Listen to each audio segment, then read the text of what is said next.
All right, so are you worried about the possibility of OSHA showing up at your front door for a surprise inspection and you're not exactly sure what to do about that and how to get prepared? If that sounds about right, you've come to the right place because I've created this series of videos called How to Pass Your OSHA Inspection. And in this edition of the series, I'm going to talk about the most common triggers that actually trigger inspections to happen. They're not random events. They don't happen by accident. There are very specific triggers that you need to be aware of that actually trigger these inspections. And a lot of these triggers are caused by deficiencies and mistakes made within your own company. So you need to be aware of these triggers and, more importantly, how to prevent them so that you can reduce the chance of ever getting inspected to begin with. But before getting into that, if you haven't already, please go ahead and subscribe to our channel and make sure to hit that notifications bell so that you're notified every time that I upload new content, which will be 2 to 3 times per month. And I'm going to talk about the most common environmental health and safety regulations and issues that impact small manufacturing and industrial companies. All right, so my name is Russell Carr. As I mentioned in previous editions of this series, I've helped many small manufacturing companies navigate the entire OSHA enforcement process from start to finish. And in this series of videos, I'm going to share with you the most important things that I learned throughout that process. So again, that you can get prepared, and if you do get inspected, you can pass that OSHA inspection. All right, so let's get started.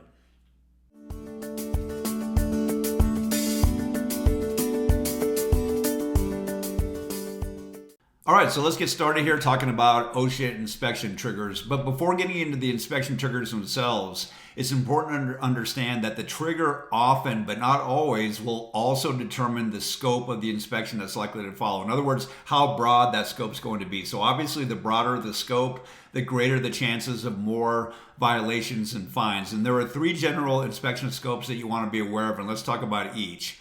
So the first type is what I call focused, and that a focus inspection is typically going to be limited to a very specific health or safety hazard, or maybe a few hazards. So as you'll find out soon, these are usually associated with an employee complaint or a drive-by. So if you do get inspected, this is what you want. You want it to be a focused inspection because it's so limited.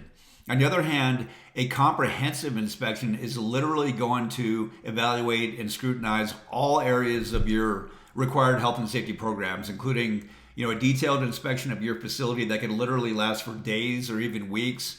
Also, all of your written programs and records. So as you might imagine, if you don't have everything in order and up to date, these are the inspections that will result in the highest number of violations and fines, often exceeding $100,000 or more.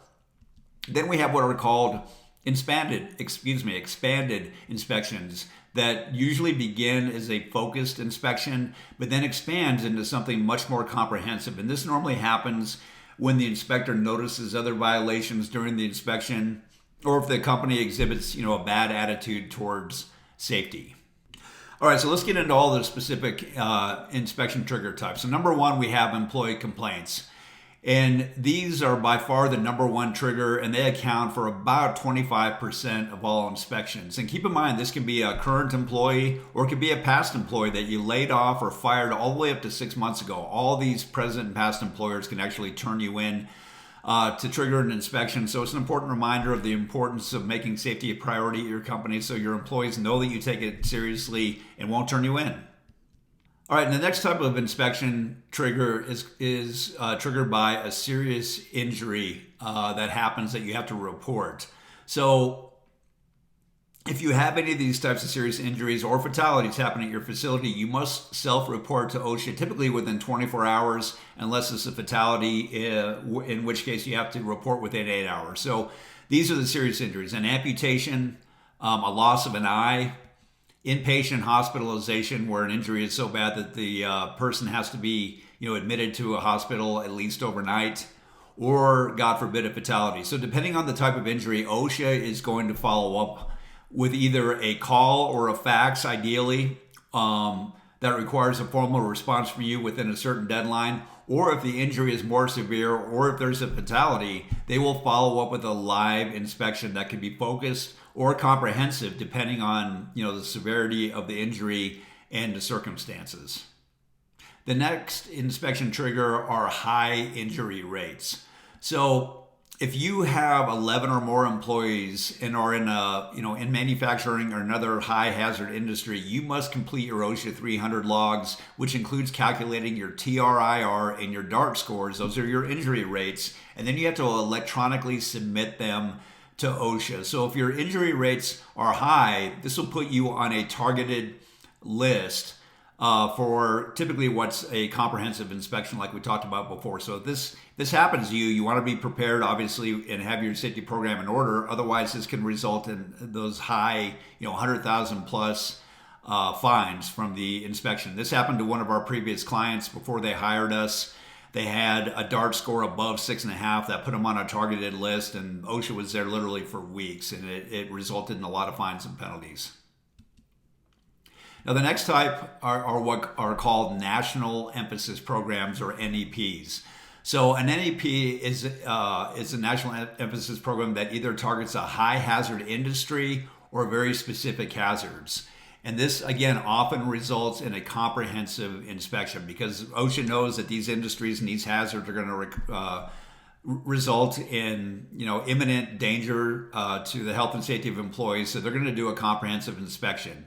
And so I want to go through some of the current emphasis programs so that you're aware of them. Primary metals. So primary metals can be everything from steel fabricators to foundries, pipes, and so forth. Just about all the metals fabricators and manufacturers out there are already on this list. Combustible dust is on there. So if you're dealing with wood or fiber and you have combustible dust, you're going to be targeted. Hazardous machinery, amputations is the way they put it. So really they're looking at amputations here, and just about any type of equipment in a manufacturing facility can result in amputations if you don't have good machine guarding going on. Heat, indoor and outdoor is another big one that's going on. Hexavalent chrome, you don't see a lot of that anymore, but if you do have hexavalent chrome in your process, you're probably being targeted right now. Same thing with lead and silica, both exposures to these substances can result in very serious health hazards. And also process safety management, or PSM. So PSM usually applies to bigger manufacturing companies that have ammonia, bulk chemicals, and that kind of thing. So if you fall under PSM, you are already targeted. Then we have what are called referral inspections that can trigger an inspection. This is when police or EMS respond to an injury or a fatality at a company, and then they contact the local OSHA office to let them know about what happened. So this is typically standard operating procedure. If they go to a company, they respond to a bad injury or a fatality, they're just going to contact the local OSHA office. So this is a reminder about the importance of that serious injury reporting that I talked about before. If you have a serious injury, you need to report it within that time frame, or you're going to be cited for failing to report. And when we did our recent OSHA top 10 manufacturing violations, failure to do those serious reporting, that is a top violation, top 10. So it's very common. You have that happen at your company, police or EMS is going to turn you in. So you might as well go ahead and self-report on that. Then we have what are commonly referred to as drive-bys. And this is when an inspector drives by a company and notices a serious violation going on in plain view. When this happens, they'll pull, into the company to start an inspection, which may or may not expand beyond the violation that they originally noticed. And then finally, we have what are called follow-up inspections. So this is the last one I'm going to talk about today. So a follow-up inspection is when OSHA comes back if your company has already been inspected and cited. So previously, this could happen at any time. It could be a few months afterwards, a few years. Before, previously there was a 5-year limit on this, but they can literally follow up at any point in time. So if you get cited for something and they come back and they find the same or similar violation that they've already cited, again, that can trigger either a willful and or repeat violation that can run up to $145,000, like we talked about in the previous video. So again, if you get inspected, you get cited, you've got to stay on top of those violations, prevent them from happening again, because there will be a follow-up inspection sooner or later.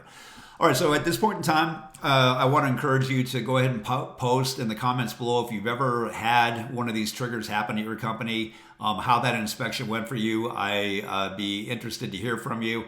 If you have any questions about this, I'll definitely respond to any questions or comments that come up. And that's all that we're going to talk about today regarding inspection triggers. I hope you learned a lot about this and can take action to prevent these triggers from happening at your company. As you can see here, a lot of these triggers can be managed internally at your company and prevented if if you're aware of them and stay on top of them. All right, so let me begin to wrap up by asking you a very simple but also a very important question, and that's this. Are you and your company really ready if OSHA shows up tomorrow in your lobby for a surprise inspection? The fact is, if you're like most small manufacturing and industrial companies, the answer is probably no. And if that sounds like you, don't feel bad. Again, you're not alone. But the fact is, if that's the case, you are currently at major risk. The fact is that OSHA goes across the country every single day and hits small companies just like yours and issues all kinds of citations, fines, and penalties that often run into the tens or even hundreds of thousands of dollars. And you got to ask yourself, could you really afford that? So having said that, I also want to make the point that the best preparation and the best way to pass an inspection is to know and have the confidence that you have a fully functioning OSHA compliance health and safety program. I know that's easier said than done, but at this point in time, I want to make a very special, free, no obligation offer to you to help you get on track if you don't have a safety program right now. I want to offer you free enrollment in our small manufacturer safety school. So let me tell you about this program. What it does is it gives you the training, the knowledge, and the resources so you can actually start to build a customized safety program and get prepared for that inspector. So let me explain what comes with that program. It's a three-parter. Number one, we have the mini OSHA crash course designed specifically to meet the needs of small manufacturing and industrial companies. So in this free training, I'm going to walk you step by step through the process of determining which OSHA compliance requirements apply to your company and how to build that program and how to manage that program for the long term. Another really important thing to understand about this crash course, it's built for non-experts. So most of the people, most of the companies that come to us, they don't know anything about safety. So I built that program with that in mind. So even if you know nothing from safety, you'll really benefit from it. The other thing that you're going to get is an OSHA compliance check sheet. So after you watch the course, you can use this as a self-assessment, gap assessment tool to see which one of these OSHA laws applies to your company, figure out if you have it in place or not. If you don't, this document will also function as sort of a roadmap forward to get your company on the road towards compliance. The final thing that we're offering in the Small Manufacturer Safety School, I'm going to invite you to live, free, monthly training sessions where I'm going to do deep dives and cover everything that's covered in the crash course so that you can learn step-by-step instructions for actually how to build a customized safety program for your company. Again, it's free, it's no obligation, you have absolutely nothing to lose. I'm going to put a link below the video here where you can enroll and get started immediately on your road towards compliance. I look forward to seeing you in some of those live sessions. Also, make sure to stick around for the next edition of How to Pass Your OSHA Inspection. And finally, if you haven't already and you like what you learned today, please go ahead and subscribe to our channel. Make sure to hit that notifications bell so that you're notified every time that I upload new content, which will be 2 to 3 times per month, diving deep into the environmental health and safety regulations and issues that impact small manufacturing and industrial companies. All right, thanks for watching, and I'll see you soon.